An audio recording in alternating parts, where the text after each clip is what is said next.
What is the ancestors? In the person of the person, there are many persons. That is why in our African tradition, when we greet you in plural. Sanibonani, Dumelang, Tobela, Avusheni. We greet in plural because we are greeting them in you. In the person of the person, there are many persons. You are not alone. You are 33% your mother, 33% your father, 33% yourself. Inside of your mother in you is her mother and father in her. Inside of your father in you is his mother and father in him. So it goes on and on and on and on. So you are a community of people. You are the ultimate representative of all that came before you. You are the total summary of all that make you up from the very beginning of your ancestral line until to now. That line, it goes back to the first ancestor, which is what we call God. In our African spirituality, God is the first ancestor. So now, that being the case, ancestral system is our African system. Your DNA, your build-up, your DNA makeup is what we refer to as ancestors. They are the building block of your existence. So you can't say, I don't believe in ancestors. This is pagan. Ancestors there's nothing to believe in. It's not a religion.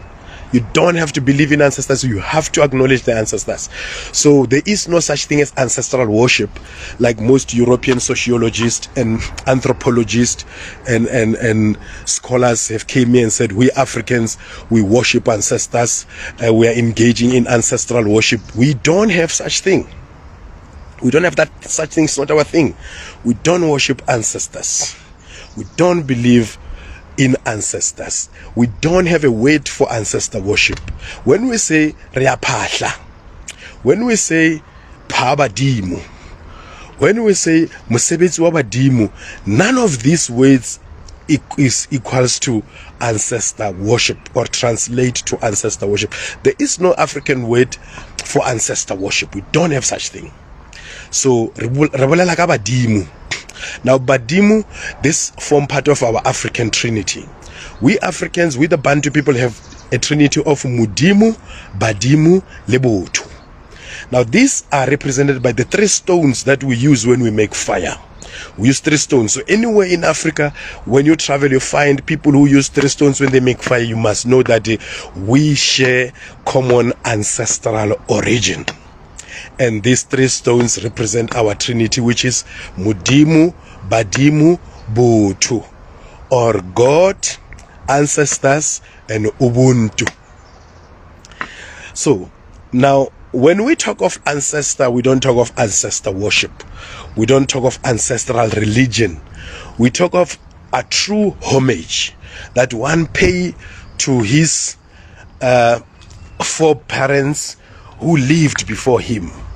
So acknowledging that those who came before you is not a worship, it's a homage. So we don't engage in ancestral worship. We don't worship our ancestors. So it is a misnomer and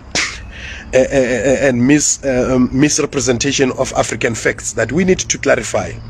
As Rastafari, one of the things we are here to do is to make sure that we wipe out all misconception about ourselves as African people, about our ancestors, about our existence, about our cosmology, about our ontology, about our very philosophy of life we call Butu or Ubuntu, that sometimes they refer to it as humanity. Ubuntu or Butu does not mean humanity, So yes, it's about humanizing the human. It's about the humanization of the human, but it does not mean humanity. That is a vulgarization of it by Western scholars.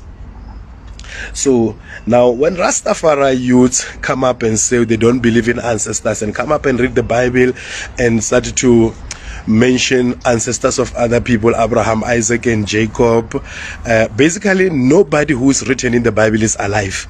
Even those 3 people that were raised from the dead, I think Jesus rose 2 Elijah rose one from the dead. Even those who were rose from the dead, they were raised from the dead to come and die. None of them is alive. The people, they said Jesus rose Lazarus from the dead. Lazarus is dead. So everybody from Genesis to Revelation is dead. So the Bible is the book of the dead. It's not the book of the living. Nobody in the Bible is alive.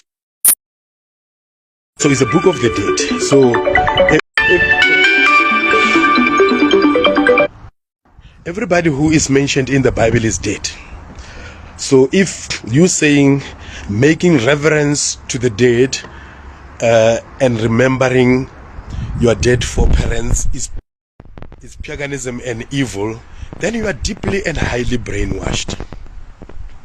And that is that brainwash that we need to deal with, to sort it out, to get you straight, an African child, because none but ourselves can free our mind. Much as others can free our bodies, but none but ourselves can free our mind. We have to emancipate ourselves from mental slavery. And mental slavery begins with what we believe about ourselves. What we believe, what we were told about ourselves. That is what we need to make sure that we wipe out completely out of our mind. And then we set ourselves in the path of African Renaissance, in the path of African realization, African self-determination, and African freedom. It is important. Otherwise, we will remain a laughing stock of other people. Let me show you. This is now a word to is kumbuto, which means